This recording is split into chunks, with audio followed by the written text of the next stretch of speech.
For over 4 decades, you've been wired to desperately scan your environment to not do anything wrong. I remember my dad kicking in a door to the bathroom, me standing on the outside, and my mother and my 2 sisters standing in the bathroom. What does that feel like in your body? It kind of feels unsafe, but at the same time, like if I think more deeply about it, it's kind of this frustration or anger as well. What is it like as a man, constantly as a husband, as a father, constantly living in the world of make sure you don't do anything wrong? What does that feel like to live like that?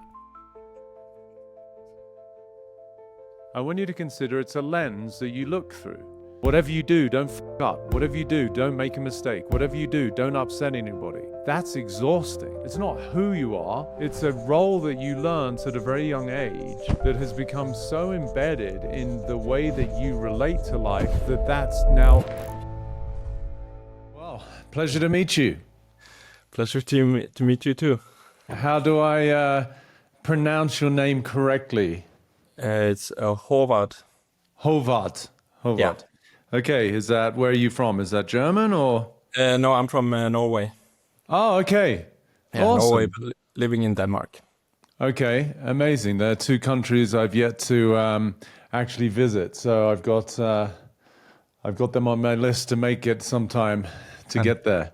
I hear they're both beautiful people, beautiful countries with beautiful people. Yeah. Yeah. So, well, welcome to Finding Freedom podcast. I got your video and I did my best to sort of unpack what you were sharing about the pressure that you feel and how sometimes that can build up, and then there's maybe a bit of an explosion and how it's impacting, you know, your relationship with your wife, and you have 2 daughters, I believe. So, Yes. but just for myself and, you know, the viewers, the audience, I'd love to get a better understanding of what it is that you feel you're struggling with, or how I can help you. Yeah, well, I think it's several things that is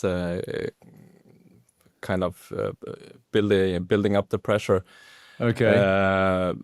But I think I mean, I have a full-time job, and I'm also trying to set up my own company on the side as well, Okay. part-time.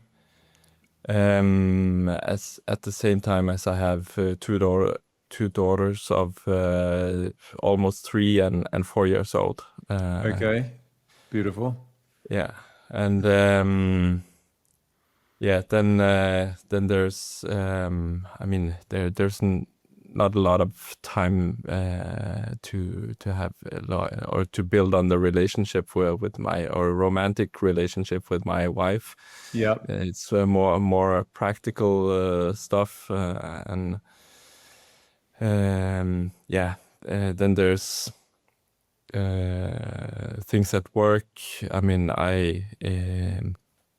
I'm trying to set up my company, and I have this fear of not making it with my own company. Yeah.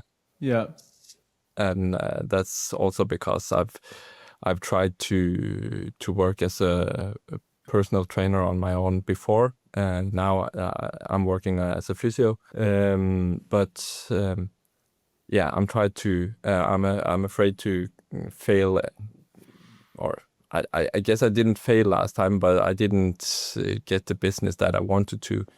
Last time I tried to set up something on my own. So now this fear returns at the same time as I'm trying to be a great dad for my daughters, and a great partner for my wife, and then there's my mother as well,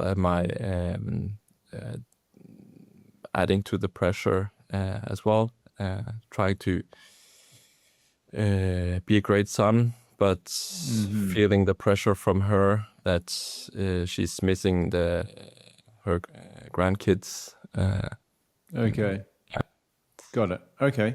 Well, I acknowledge your efforts for, you know, all of the different departments that you're wanting to excel in and be great. I think that's a beautiful intention, but I can feel the stress that creates.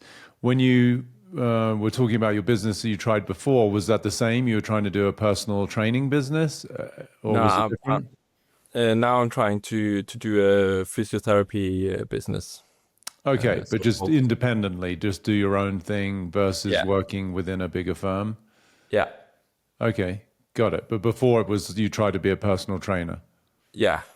That was Okay, before I became a physiotherapist. So that's several years ago. okay, okay, Yeah. perfect. And how long have you been married? We married in 21. Okay, got Oh it. yeah, almost 5 years. Okay, beautiful. And so you're obviously familiar with my work. You've heard me on podcasts, or I'm assuming you're obviously a member of Freedom membership, Mhm. and Yes. so you've gone a lot, done a lot of the courses. So, what would you say? Based on however familiar with my teachings, what might be some of the things that Hovard is kind of struggling with right now? What might be some of your limitations? Do you think? I guess it's trying to manage everything. For sure, I Is can hear that. Well, let's go back to maybe things that might be easier to recall. So, you mentioned your mum, and there's sort of a little bit of pressure from her, like that is like she wants to spend more time with her granddaughters, spend more time probably seeing you maybe as well. But what is your relationship like? Is your dad still alive? Are they still together? No, he passed. That was in 2012. Okay, he passed a while ago. Yeah, Okay, and they divorced when I was 9 or 10 years old. okay, and what was And that like for you when you were 9 or 10? I mean, that was I've I've always thought of it as a good thing that they divorced because Yeah. they were not good together as well. They were like I'm I'm tempted to say cats and dogs, but Yeah. I mean the one nagging the other one, and my mother. I don't remember exactly what it was all about, but there was a lot of arguing and fighting, not like physically fighting as I Yeah. remember, but there were definitely threatening situations. I remember my dad kicking in a door to the bathroom, me Hmm. standing on the outside, and my mother and my two sisters standing in the bathroom. Um, Okay. yeah, Yeah, that must have been quite scary. yeah. Yeah.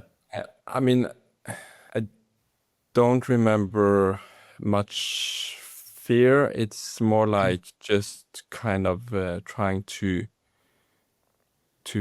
freeze or to stay invisible Yeah. uh, until everything's settled and it's kind of safe Yeah. to show myself or to I get it. Yeah. speak again. Yeah. Yeah. I get it. Well, I'm sorry you went through that. That's no fun for any kid. Um, when you say like you try to stay hidden or quiet, like when you say those words now, what does that feel like in your body? I'm kind of sensing this same kind of it's like racing inside of me, Yeah. um, and kind of uh, it's it kind of feels unsafe. Yeah, that's definitely one of the constraints that I hear that you're stuck in, that you're unsafe. Yeah. And but at the same time, like if I think more deeply about it, it's kind of this frustration or anger as well. If Yeah. I kind of get past that unsafe feeling, Yeah. yeah. So yeah, and I think that's this kind of anger also shows up a lot in my relationship with my mom. I easily get angry with her Yeah. and like impatient or Yeah. yeah. No, I get it. And what are the main triggers that sort of inspire that? What are the things she says that typically get you angry? I mean, it could be anything. Like if we're in a social setting, then it could be the stories that she's telling, or I'm kind of becoming impatient by how she tells it, or I feel Mhm. the need to correct some of the facts, or Okay. Yeah. yeah. I guess that might have been something that my dad used to do as well. Thought, Okay. yeah. Tell stories that weren't quite true about you, or No, I mean that he's like being in the same way as I'm. oh, I got it. He would get frustrated at his wife, your mum, as well, Yeah, and get angry and impatient. Yeah, I can see yeah. that. I'm also sometimes, or my wife says she sometimes get the feeling that I'm breathing her down her neck, kind of Hmm. trying to uh, Yeah. uh, co- control the Control. Yeah. situation. Yeah. Yeah. No, I can see that. It makes sense. What would be one of the examples of a story your mum might tell about you, especially as you said in a social setting that isn't quite true or creates frustration? Well, it doesn't necessarily have to be about me. It can be about anything. Okay. Yeah. Just any story. Is there Yeah. anything that comes to mind? What was one recently or the last time you got angry or frustrated? I actually have a hard time recalling anything at the moment. That's Uh, okay. yeah. Well, you recalled certain things like your dad and you being outside the bathroom, him kicking the door in. That was a scary moment. Were there any other times where you were disciplined? Like it sounds like the cats and dogs was mostly Yeah. between your dad and your mum, but No, I is uh, well, it could like my dad could sometimes not. I I guess it's some sort of disciplining, but Mhm. like he was getting so mad that he's like kind of trying to scare us into like Yeah, yeah. but he wouldn't do any physically. Okay, so just screaming or emotional, like, but enough to make you feel very scared. Right. Yeah, Yeah, I get it. so he could use his voice to like shout or like enough Yeah, or yeah, yeah. And it was you, and you had two sisters, you said, yeah. and they're older, younger. Where? They're younger, Okay, so they're like 4 and 7 years younger. okay. So you were the eldest. Yeah. And I remember my parents has told us that we were behaving so well, like when we were out, and for example, we were going to church every Sunday when my parents were together, and yeah, people always told them like yeah, how well we behaved. But I guess that's more because we just okay. We wanted to, or actually, or at least I wanted to avoid any confrontation Yeah, afterwards. yeah, yeah. So I think that's a good place for us to sort of go a little deeper because that's the energy I hear is avoidance, right? Mm. So what is it that Hovard is really trying to avoid as that little boy? I guess I would try to avoid like being disciplined or like Yeah, confronted in yeah. yeah. Yeah, so if you look at it, I know you said don't necessarily feel fear, but I want you to consider as a little boy, you're definitely scared, right? If you're being really well behaved, think about a trained animal who's been Yeah. hit many times when it does certain things so that it's now, it's being conditioned to not act a certain way, but to act a certain way in order to avoid any consequences, right? So as you feel into that energy, whether it's now or remembering moments at church or outside of the bathroom door, which was a scary moment, there's a lot of violence going on, there's a lot of anger going on. And that little boy is, like, as you said, hiding, trying to be quiet, not to create any kind of ramifications. Mm. What is it like to be in that energy? Scary. Very scared? Yeah. How does it feel in your body? it's kind of like this shaky feeling. Yeah. Yeah. It's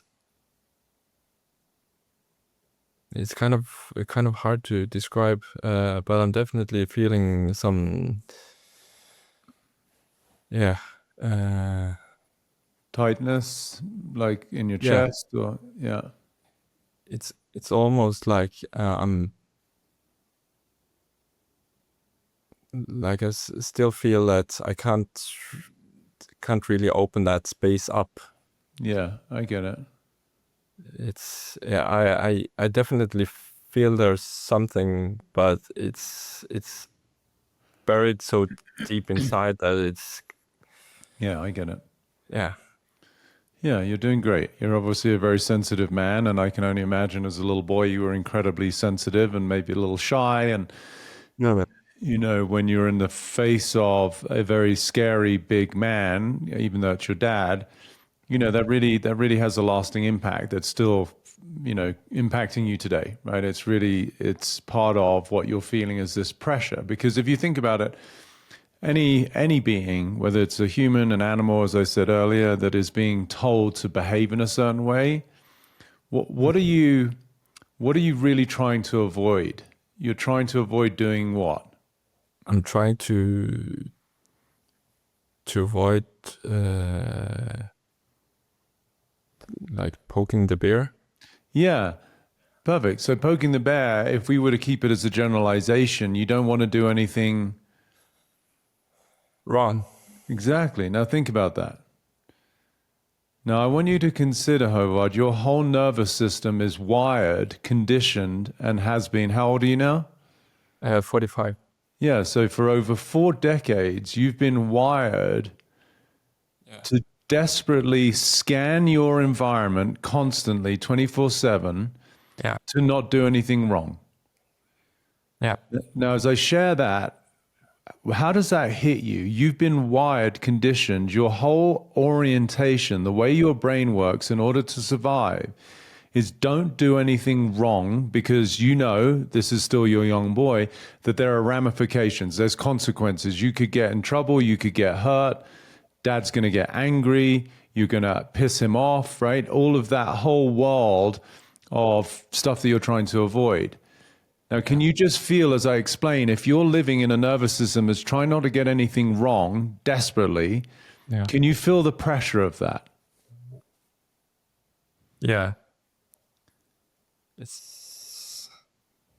But it feels like there's so much pressure from that I can't really get that pressure off. No, I understand, but that's because it's become normalized. See, as a human being, whenever we're conditioned from our young ages, which we all are to varying degrees, some very traumatic, some more benign, yours, I would say, is sort of in the middle. It wasn't great, but you weren't hit. You weren't like sexually abused. You weren't like punished.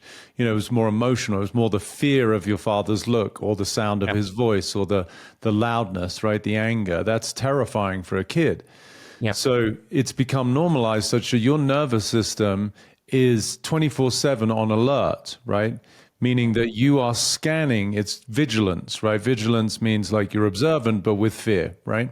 So you're constantly looking out for, and this is automated, it's not even your choice, it's just the way your nervous system is wired, to make sure not only that you don't do anything wrong, but probably that no one else does anything wrong, right? Which is when you said you feel your wife said she feels like you breathe down her neck. That's the extension of that.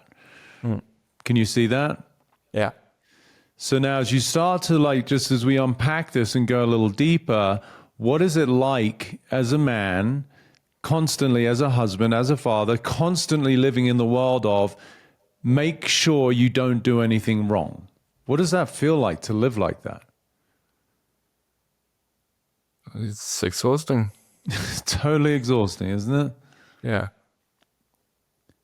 Yeah, how does that maybe impact you physiologically? You obviously have studied the body. You're a physiotherapist. You understand training. Like, what do you think some of the impacts are on your body?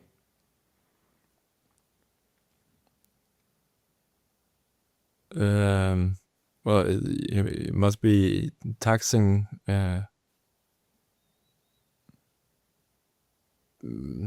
like being in this constant alertness. Yeah. Yeah. I mean, you understand the autonomic nervous system, sympathetic, So parasympathetic. yeah, Yeah. and I've tried to use like workouts and meditations and stuff Yeah. Yeah. just to Yeah. kind of cool Yeah. things down and Yeah. kind of manage the symptoms. Yeah. Yeah. Yeah. Yeah, I get it. but that's kind of just putting out fires. Temporarily. Yeah. Yeah, I call it whipped cream on shit is the yeah, expression is the expression I use. yeah, And again, I don't want to in any way minimize or dismiss your attempts. I think yeah. it's, you know, No, but yeah. it's It feels like I have this what's it called? These kind of limitations that I'm not able to break free of, but I know I can like feel they're there. yeah, Uh, for sure. Yeah. yeah, and Yeah. that's also some of the things I've been putting on top, like self-improvement Yeah. books and podcasts and videos and Yeah. mini courses and yeah, just to self-improve and to become a better physio or a personal trainer and yeah. Yeah. Which I really acknowledge. I think, you know, you're obviously a beautiful man and you care about your family. And I know that there's a bit of shame and guilt that you carry about the way that you sometimes speak to your mum or you speak to your wife and you don't feel good about it. Because I see a sweetheart who's got a big heart. You're a lover. You want to help people clearly in your career. You change people's lives or help them overcome injuries or shortcomings. You know, like it's clear to me who you are, but you're living in an invisible prison, right? And so not only is your capacity to make a difference limited, but your capacity to be joyful and to be free is also immensely limited, right? Yeah. Yeah, I definitely feel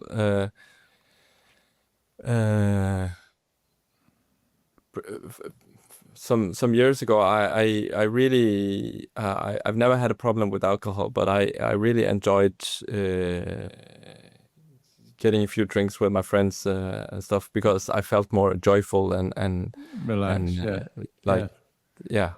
Yeah, I get it. And I really appreciate you being vulnerable and sharing that because that also could be something that you might be embarrassed about, especially within the world of don't do anything wrong, right? You could use that as an example of more judgment or shame that you could have, right? So I'm glad that you shared because this is a safe space. So thank you.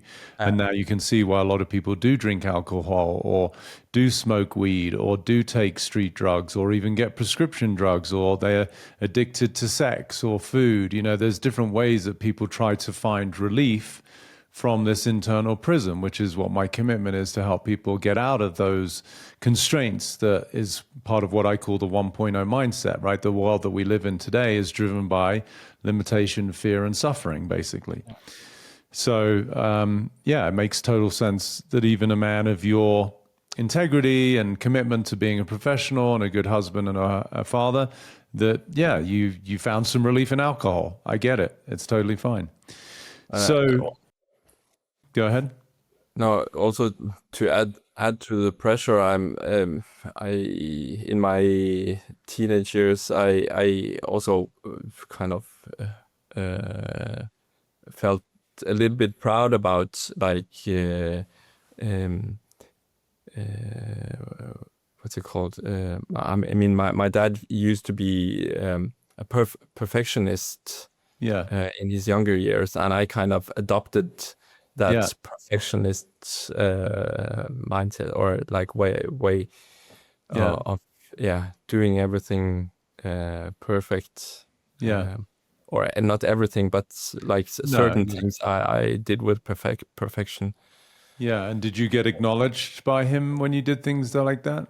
Yeah, he thought it was a funny thing or like yeah, you're just like me.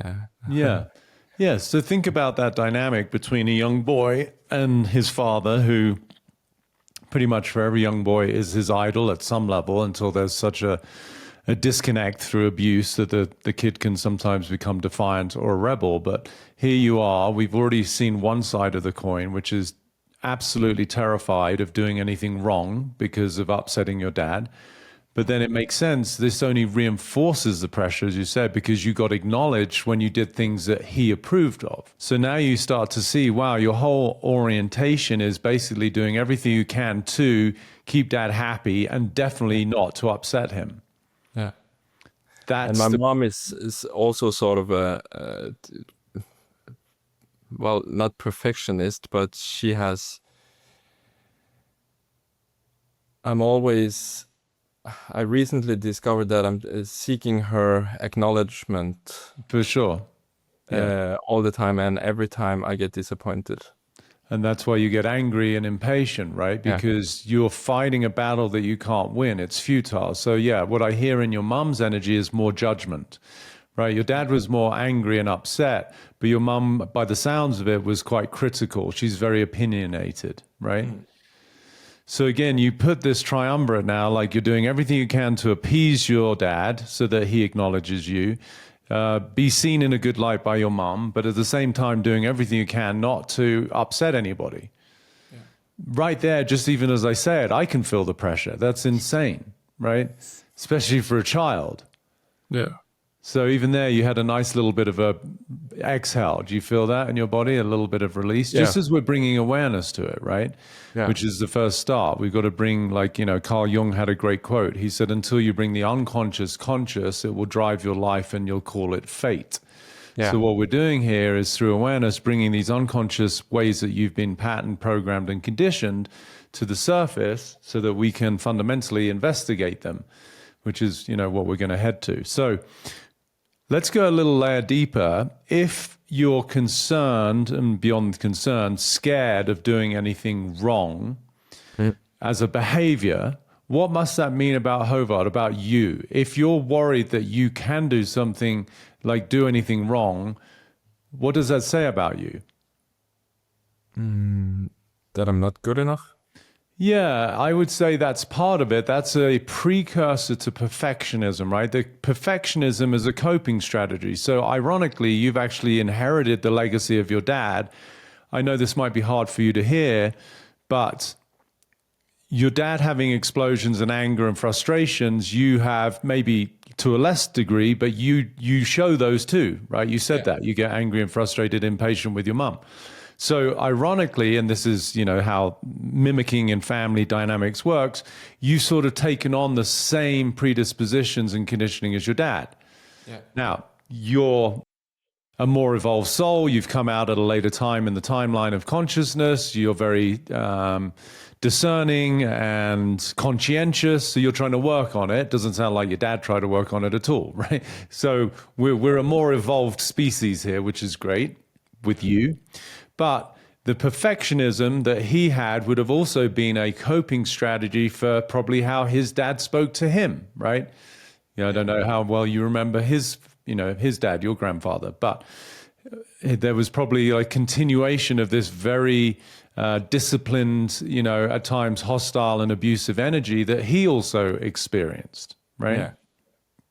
Yeah, I never met his parents, but I've heard that my grandmother she had like this note hanging behind the curtain in the kitchen, like "Don't say anything" or something. Okay. Yeah. Yeah. Again, so being raised in a bit of a prison environment, which wasn't too different to you, right? So this is now what was at once a physical form of a prison is now become an emotional and psychological, right? You're not living with your dad. You're not living with your mom. Your dad has passed, but you're still living in the same environment and conditions, right? That's what we're wanting to reveal. Yeah. This is every human being on the planet. So to go back to the question, if you're living from a place where you're scared that you could do something wrong, what does that say about who you must be, right? Now, you said you're not good enough. That's part of it. But it's actually a little bit darker for you. It's a little bit heavier. What does that mean? If you do something wrong, what does that mean about you as a boy? That I'm bad? Yeah, that you're bad. Now just sit with that. Now, I know psychologically and consciously you could say you're not a bad person, but don't you feel bad? Like even when your wife says you're breathing down her neck, don't you feel bad when you get angry at your own mum? Like there's shame there, right? There's guilt. Yeah. Yeah. So Also, and just, after like shouting at my kids. yeah, you feel like a bad dad. Yeah. Yeah. Now just sit with that, my friend. This dominates your nervous system. What is it like to feel that at the deepest level, you said there's stuff you can't access that's stuck. Now we're getting to that level. What is it like to walk around, not thinking this, but feeling that you're just bad? As a dad, as a son, as a husband, maybe even to a certain degree in your business because you can't get it going. It's okay. It's hard to find words. It's like kind of feel this like numb. Yeah, yeah, I get it. It's, It really is. You've done such an amazing job. Like, I really see how sensitive you are. I just, I really want to be with you for a minute as a 40-something-year-old man that you've done so well to try and cope when deep down you're so terrified that you're bad, and just the thought of doing anything wrong fills you with so much panic that you had to cut that part of you off. That's the numbness. But as best as you can with me in real time, what would it feel like if you even made it up now, walking around thinking that you're just bad? Even if you have to think of somebody else, if someone, a good friend of yours, is walking around and they think they're just a bad person, they're a bad father, they're a bad son, they're a bad husband, what must they feel internally? it's just awful. It's awful, isn't it? Yeah. Do you feel it anywhere particularly in your body?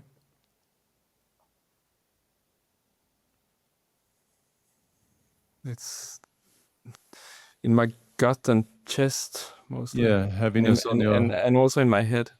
Yeah, that's the pressure. The heaviness is on the heart. The tension is in the gut. Yeah. Like a Yeah, it's nauseous definitely feeling. lots of tension in my gut, Yeah. and this heavy like it's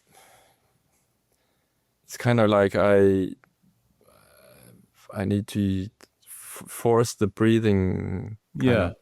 It's like someone sitting on your chest. Yeah. Yeah. That constraint is the absolute terror of anything potentially happening because of your fault. Also, like this kind of feels like a grip around my neck. Yeah. Suffocation. Yeah. Yeah. You're describing it beautifully. For someone I know how well you've had to manage this, like the numbness was the appropriate response. Now you're finding it in your body, the tension in your stomach. This is all fight or flight. I think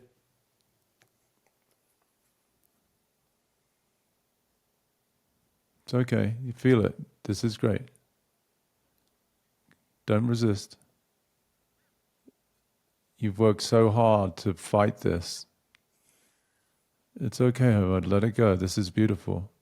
There you go. There it is. You've worked so hard to try not to do things wrong. You've worked so hard to try and be a good person. It's okay. This is beautiful. This is what you've wanted to touch. It's exhausting. You're suffocating yourself. definitely the suffocation thing. Yeah. You can feel that in your throat. Yeah. Yeah. Yeah. It's okay. This is beautiful. I can't imagine you've been to this place very often over the last few years. You're too busy trying to survive. Yeah. What came to mind as you started to cry and feel those emotions?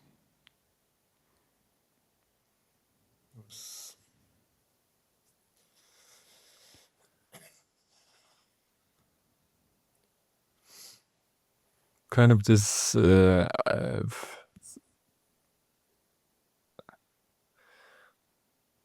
I as sometimes when I get frustrated with my wife, or I often say to her like, but yeah, but you're not listening. Mm-hmm. So she thinks I'm saying one thing or she's trying to finish the sentence and that's not really where I'm going at. And Right. I feel that's, uh,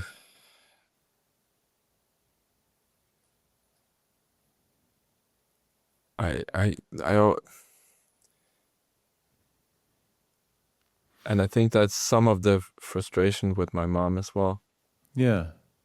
I haven't felt like listened to, Yeah. and Well, and at one point I just gave up. yeah. Well, hopefully you're experiencing being listened to and cared about now. Yeah, definitely. Amazing. What's that feel like for you to be in the presence of someone who actually really cares, who's paying attention, who loves you the way you are, accepts you the way you are? What is that like? Feels good. Yeah.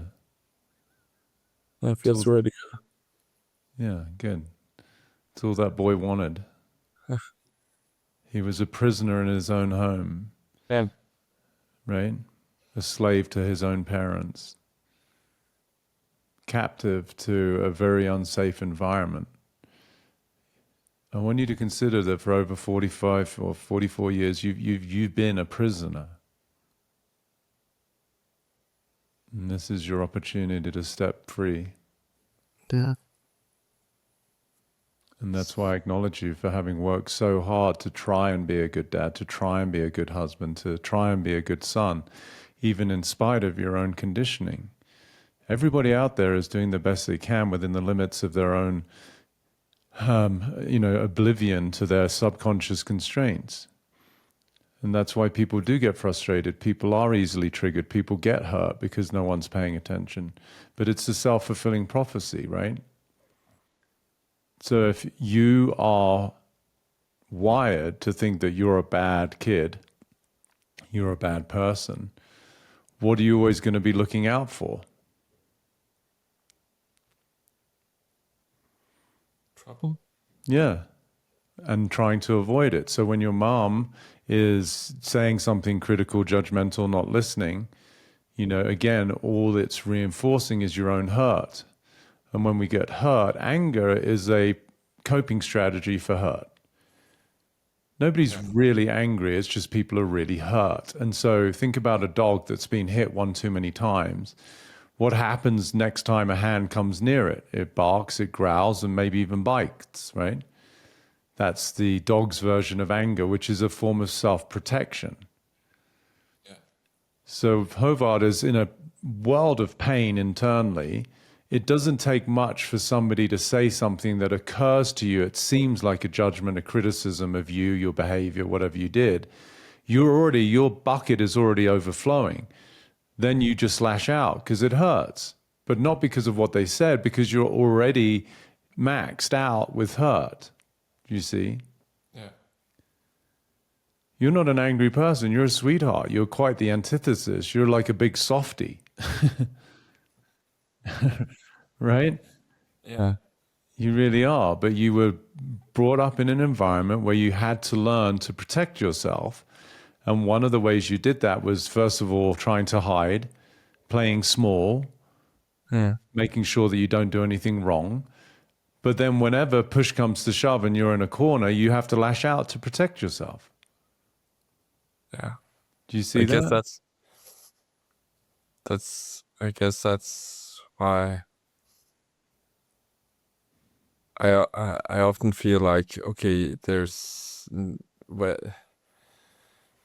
I'm always trying to think of like putting the oxygen mask on myself first before Yeah, yeah, but at the same time it feels like there's there's never enough, I don't know, or it feels like there are no oxygen masks. yeah. That would be more accurate. Yeah, there's not even oxygen there. That's the suffocation. So again, if you just look at the breakdown of the sympathetic nervous system, fight, flight, or freeze, Yeah. look at that relative to you. Fight is okay when you finally lash out. That's the last resort for you. Get angry, frustrated. Yeah. Freeze, we know you just try and stay quiet, right? Like your dad's kicking down a bathroom door and you're just like, it's almost like you're paralyzed. You know, when somebody gets petrified like that, Yeah. you're stiff. That's the tightness you feel in your body. And then flight is where you try and hide, right? You're like running away from any circumstance. Yeah. That's what drives your entire existence. Yeah. That's the suffocation. That's the heaviness on the heart, someone sitting on your chest like you can't breathe, and the tightness in your stomach. All of those physiological signs are reflections of that emotional reaction to life. Yeah. The thing for you to know now, especially as you're smart, you're in the world of physiotherapy, training, understanding the human body, is you're doing that all of by your own accord, but unconsciously, so there's no fault. Because if who you are for yourself is bad and you could do anything wrong at any minute, you have to be constantly, like I said at the beginning, in a state of vigilance, scanning your environment. Whatever you do, don't fuck up. Whatever you do, don't make a mistake. Whatever you do, don't upset anybody. That's exhausting. Do you see? Yeah. So what we want to look at is the deep down conditioning that you think that you're bad and that you are someone who could do something wrong, right? Yeah. See, for you, that occurs in absolute truth. It's how you've identified yourself. But if I were to cut you open, am I going to find a physical manufacturing label inside of your body that says, Hovard, born in Norway, he's bad? No. I'm not, right? So where does the I'm bad live? Because it defines your perspective. Where does it live? Where does it exist? Yeah, in your mind. I want you to consider it's a lens that you look through. But it's a lens that you've looked through for so long that you don't realize it's a lens. You think it's you and the world outside of you. So if it's just a lens that you look through, called I'm bad, so wherever you go, however quickly you turn your head, everything is a potential danger of making something wrong because you're bad or doing something wrong. But if it's just a lens, is it an absolute truth that who you are is bad?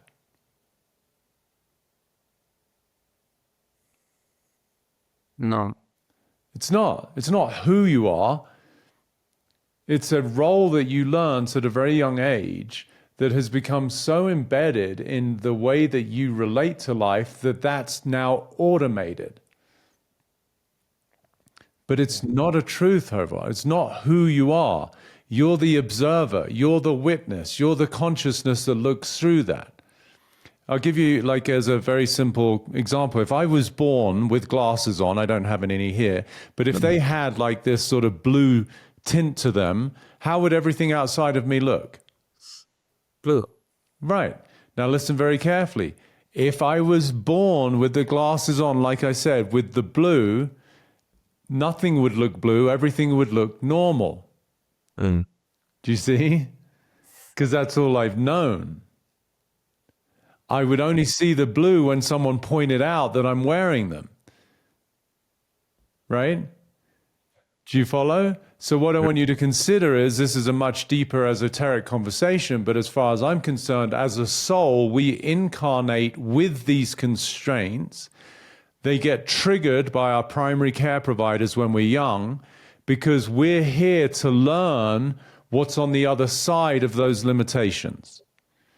So I know this is a stretch, but you're a smart man and you've done a lot of work and you clearly are part of freedom and you enjoy my stuff. So consider you as a soul, absolutely nothing wrong with you, Håvard. But you wanted to experience, now you're breathing differently. Can you feel the weight coming off your chest a little bit? Yeah, and also in my belly. Softening, the belly softening. Yeah. Isn't that beautiful? Yeah, tension's relieving. So now you see the impact of frequency in forming form, meaning as you shift your resonance, your physiology changes. This seems like a miracle. I've worked with people who've had all sorts of conditions and sicknesses that go. That's not a miracle. That's your physiology reorienting itself to your shift in perspective of yourself, right? We can go more into that in a minute. But for now, I want you to understand that you as a soul incarnated and you wanted to experience the belief that who you are is bad and wrong. So follow, I know this is a little poetic, but you chose an environment that was perfect for those experiences to be triggered. You know, you've studied physiology, you know what epigenetics is, right? Yeah.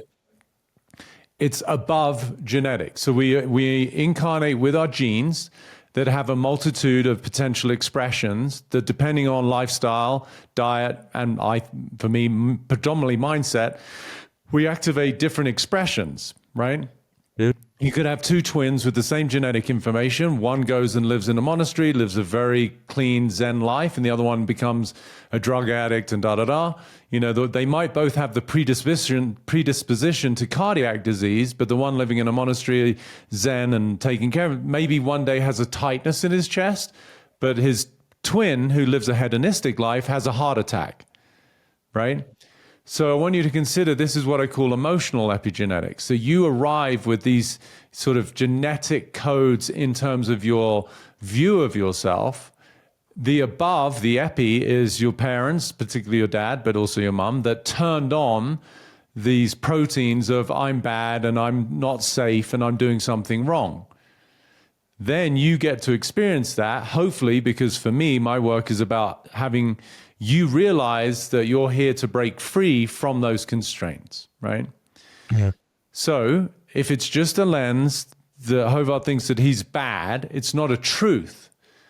So now with me, if it's not a truth, it's just an experience you wanted so you could find what's on the other side of that. If the I'm bad is gone, because it's not a truth, there's nothing bad about you. There just isn't. You're a human and you do what you do and you don't do what you don't do. Sometimes it has consequences, sometimes it doesn't. Sometimes people get upset, sometimes people don't. Do you see? That's just being human. But if the I'm bad's gone, you literally can't think of yourself as bad, and hence you can't do anything wrong. How would you feel?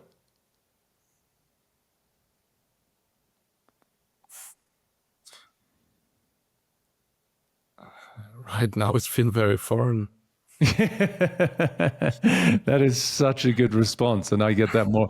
I just love, one thing I really want to acknowledge about you, Håvard, as somebody who's learned to be numb because you had to survive as a kid, you actually are incredibly present. You actually are very aware, which is such a great gift, and probably why you're an incredible physiotherapist, I would guess, like your ability to feel where people are tight.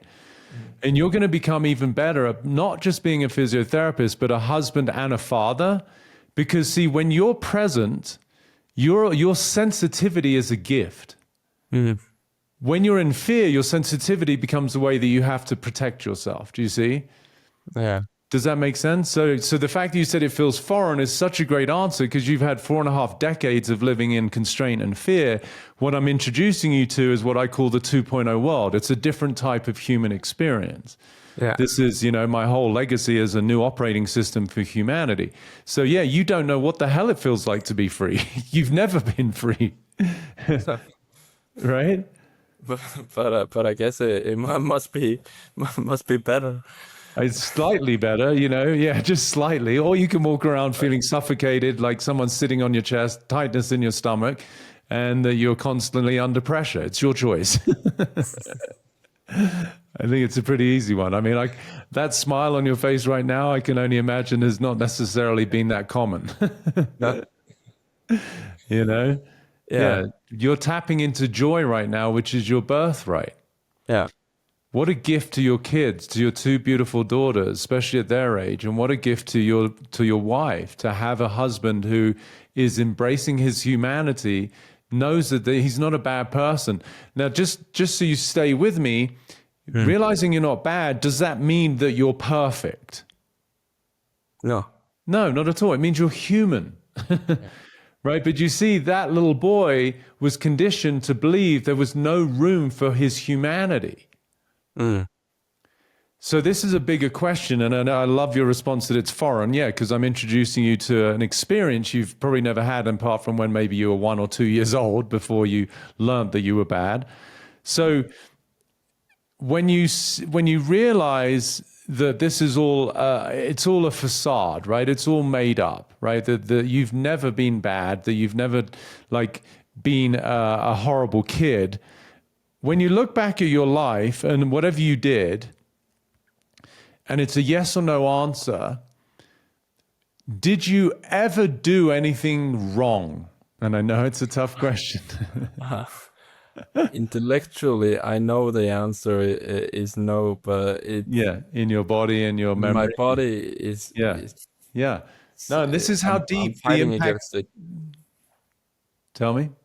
No, in my body, it feels like my body's fighting against. Yeah, well, your body has become your subconscious. It's become habitualized to believe, like it's become your armor. So I love that you can, at least intellectually, that's enough, because before this conversation, there never would have been even a hope in hell that you would realize that you've never done anything wrong, right? It's like, no, look, you would find evidence all over the place where your dad was angry, your mum was upset. All I've ever done as a kid is do things wrong. So, but again, even in spite of what your body is trying to fight against, let's just stay with your intellect for now. Looking back your life, like I'll give you an example for me. I was 15. My dad had started to teach me how to drive, and he was away at work one day. I decided to back the car out of the garage and try and reverse it up the driveway and just maybe drive on the road. It's a private road for, not far, a couple of 100 feet, and then come back. I just, was 15. As I reversed the car out, I guess somehow I put too much pressure on the gas, the steering, like I was 15, and I knocked down the garden wall, right, that was next to the driveway. Now, obviously I felt terrible, and I adored my dad, and fortunately he wasn't someone who got angry, but I was like definitely worried that he was going to be upset. That's natural. But I didn't do anything wrong. I did exactly what a 15-year-old does. That doesn't mean that it was to be condoned, and there wasn't without consequence. I had to mow the lawn, wash the car for God knows how many weeks to pay for the rebuilding of the wall, right? There was responsibility. So maybe just seeing that example can help. So looking back at your life, whatever you did, you hit a sister once, you stole their food, whatever you did. But as you can now, as an adult, look back at your history, particularly as a child, did you do anything wrong? No. No, you didn't. What would that be like, Håvard, right now with me, if you could reconcile your history that for you was filled with bad and wrong? And again, you're smart enough to know, I'm not saying that what you did was great, or you were the perfect child, or that was the ideal behavior, but it wasn't wrong. It was appropriate for wherever you're at in your life. How does that hit your body now, realizing you've never done anything wrong? I mean, I just saw your shoulders drop a couple of inches. Yeah, it feels like a relief. Yeah. You've been living in a world of guilt and shame that was of your own creation. Of course, reinforced and to some degree perpetuated by your parents, reinforcing that with their own perspective. Yeah. But you took it on because as a kid, we don't know what else to think. We just believe that whatever they're telling us is true. Think about your own beautiful daughters, 3 and 4, right? If you now walked out, I'm assuming they're in the house, wherever they are, and you went and saw your wife and they were in the kitchen and you saw crayons on the kitchen wall. Your 3-year-old got hold of a crayon and they marked the wall. Is that wrong, what she did? No. No, it's exactly what a 3-year-old should do. It's kind of cute. It's adorable. Now, it's not ideal, and you might want to have a chat with her about why that's not ideal, but that's what a kid does, right? Can you see, isn't that beautiful? Yeah. Now, you've just never extended yourself the same grace. Do you feel how your breathing's differently right now? Yeah, it feels like the tension in my body is loosening up. Yeah. Even, I didn't know I had tension in my hands, but obviously I did because it feels more. It feels like has been like tension in my skin. Yeah. Your whole system has been in fight, flight, or freeze for decades. This is so beautiful. It's okay. Yeah. Feel it.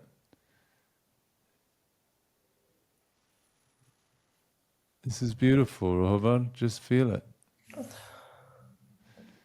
You've been living in hell and you thought it was your life. You're such a sweetheart. It's okay. There you go. There you go. You're exhausted. There you go. You've been working so hard ever since you've been a kid, desperately trying not to do anything wrong. Fundamentally, just wanting somebody to accept you for you.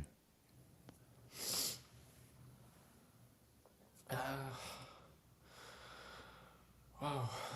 Yeah, it's a wow, isn't it?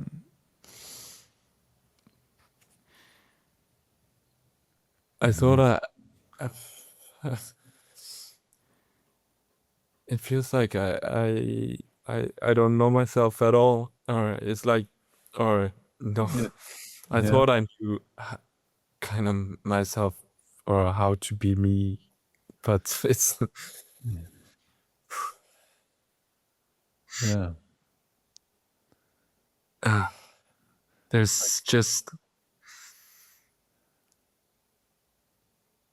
I was aware there was tension in my body, but I wasn't aware there was this amount of tension. This is how people get sick. This is how people create diseases. I've always thought like, no, I'm not the one getting hit by a chronic disease or whatever, and it's like, but yeah, so far so good. But I mean, my dad passed when he was 56, Yeah. so that's been at the back of my head as well. Like, okay, I mean, I've tried to stay more healthy than he was, but Oh, yeah. Big, huh? Yeah. So wow. if you understand what's being released from your body right now, which you do, especially given your training, your education, whilst you've done okay until now, another decade of that level of tension, which of course is now not going to happen, you can imagine what that could manifest as. Even if it's subtle tremors, you know, a little bit of arthritis, a little bit of Alzheimer's because of the pressure that's going on neurologically, Yeah. dementia, cardiac disease, you know, if you had a predisposition to that, all that stress on your heart would have definitely manifested as something. And especially given your profession, you could understand, again, this is not fear mongering, but those things were likely. You know, if you went to see any specialist, they'd look at your family lineage, you know, they'd look at what your father dealt with, and they go, yes, you know, there's a high predictability that that Hovard's going to have this. Yeah, but that's less to do with your genes and more to do with your conditioning and your frequency, which we just broke through. Yeah. That's why I fucking love what I get to do.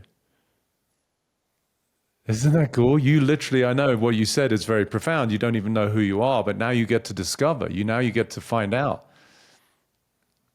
Now you'll understand my work at a different level, which is who you are is freedom. Who you are is love. Who you are is pure possibility, Håvard. Yeah. But it's all been suffocated in this world of you're bad, don't do anything wrong, and you're not safe. Yeah, I mean, I heard you say this, talk about this, like being a pure possibility, and I kind of, I jumped on it intellectually, but I didn't really get the grip of it. Now you can feel it. But now I'm like, okay, yeah, I'm getting at where, yeah, I'm understanding it more now, Yeah. and it feels like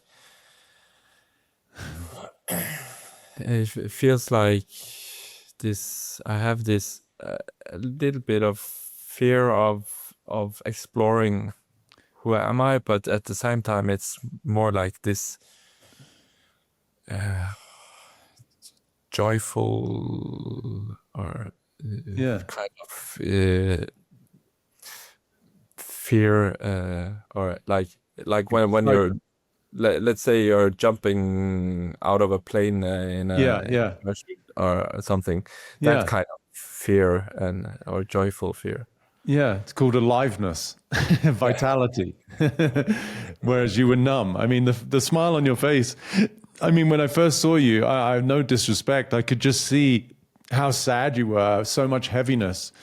Yeah. That's just in your face, like the heaviness you felt on your chest. Now it's like, oof, I want to get out there and explore life. It's a bit scary because I've never done that. I'm very good at staying in a prison and making sure everything's perfect. But, I just open the cage and you're like, oh, wait, I can step out? Like, what's out Yeah. there? Yeah. Yeah. It's yeah. It feels. I mean,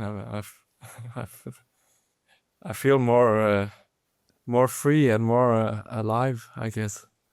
I guess that's pretty cool, right? If you're into being Yeah. more free and alive. Yeah. Yeah. And I mean, it's also like, I mean, watching myself on the screen here, it's Yeah. not it's with it's kind of with joy I look at myself, Yeah. but as before, like I was I had a look at it at the video that I sent to you, and I felt like, oh my God, I look so sad and like, Yeah. Because ugh. you were. Yeah. Sad and dead. And now you Yeah, get to be free and alive. No, yeah, that's not too bad for an hour's conversation. Just no, reconciling 4.5 decades of wiring. Yeah. yeah. Super cool. I mean, you can't keep the smile off your face. It's just, your, your wife is like, oh my God, what happened? Did he give you drugs? Who are you? Yeah. Yeah, Yeah, so let's look at that. Let's look at both these. These are obviously important, significant relationships, not just your wife, but your beautiful daughters who will have, less of this dynamic. I know sometimes you get angry at them and you feel bad about that. But now, just from this place, look at who could you be as a husband? Who could you be as a father? What now becomes available in the way that you'll relate to those three women?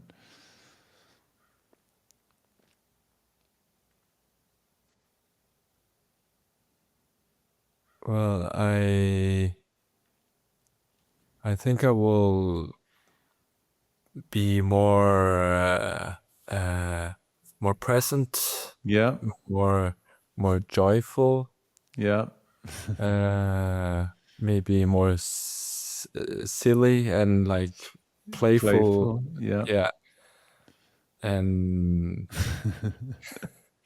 Dude, you're awesome. I mean, I don't mean to interrupt, but it gives me so much joy that here, here's a man, he's a professional, you love your family, you beat the shit out of yourself because sometimes you're not the perfect husband or dad, you get upset at your mom, you want to start a business and you'd been living in hell. And now all I see is just absolute love and joy.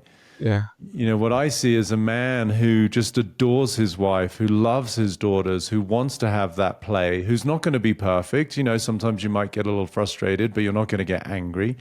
You're yeah, going to have so much more patience with them and yourself. You're going to realize that, especially as you're a care provider in your own way, that humans are doing the best they can, which is going to give you so much more compassion, not just for them, but for yourself. And it really literally shifts the course of your entire life. yeah, And as it relates to your mum, God bless her, but she's conditioned for another 3-4 decades above you. Like I don't want to write her off. I've worked with people in their 70s and 80s and they found freedom. She's doing the best she can. All she knows is to judge and criticize. But here's the powerful thing, Håvard. When your energy shifts, when you're lighter, when you don't carry the judgment and shame of thinking you're bad and wrong, you mm, won't hear her criticisms the same way because they won't touch you. You'll just hear her opinion on something. Oh, mom, I understand that's what you think about me. It's okay. I love you. How are you yeah, feeling? Do you see? You yeah, won't take it personally. yeah, You'll let her have her view of life. It's okay. yeah. Do you see the That's freedom in kind that? of, I've been trying to do that, but it's always been like a constant like inner fight or like that I have to kind of, Yeah. yeah, use so much energy on not reacting or Yeah. yeah. Yeah. So the way you said it is perfect. You've been trying to do it, which is a coping strategy for somebody who actually beneath it doesn't believe it, right? Meaning you've been trying to be the good son. You've been trying not to react, which is what? You still trying to get it right, which is the strategy to avoid doing anything wrong. Do you see? It's so slippery. It's everywhere. Now it's like anyone can say anything about you. I mean, again, this is all new, but it's basically, oh, okay, well, that's cool. It's like someone says, you're an idiot. You're a terrible physiotherapist. All right, well, thank you for sharing. Do you want to go and grab a coffee or what are you doing? Yeah. You see, it just doesn't land anymore. That's amazing. Isn't it? Because I always try to be so good at what I like, trying to do everything right in my work as well, and like, yeah, I think, I just love the breaths you're taking. It's like you're just exhaling like years of tension. yeah, that's Yeah, amazing. it's going to change your whole physiology. If we had monitors on you right now measuring your vitals, like heart rate, respiratory rate, blood pressure, they all would have changed. Yeah, You see that? definitely. Your quality of sleep is going to change, all of that. Yeah. Welcome to a new world. I feel more at peace now. Beautiful, isn't it?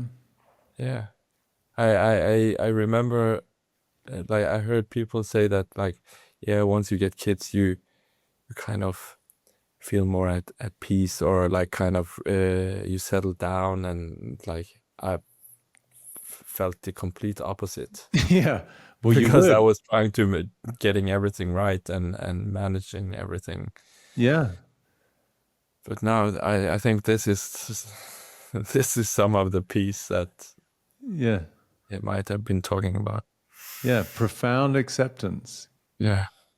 Because now Hovard has it for himself. Welcome to your humanity. Welcome to being imperfect and being okay with it. And it doesn't mean that we don't try to do our best. Of course, you want to be the best physio, you want to be the best husband, the best father, of course. But it's no longer being driven by the fear and the demanding energy that you have to do that. It's a Right. choice. If you want to have a lazy weekend one day and do nothing and kick your feet up and hang out with the wife and the kids, like you don't have to beat yourself up because you're not doing things right. Yeah. You get to be for the first time. Just be. Wow. I'm just so amazed by I didn't know I could feel this way. Yeah. Well, I welcome. feel like Yeah, like a Buddha. You just hit Buddhahood. Yeah. Yeah. Such a joy to be with you, my friend. yeah,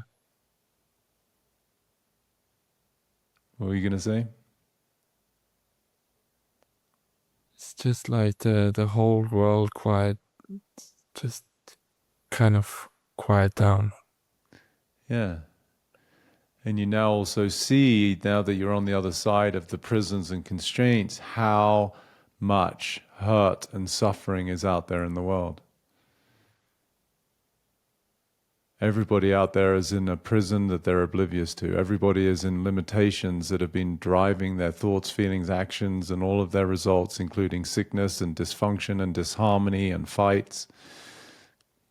And that's why I'm committed to helping over 1 billion people find freedom.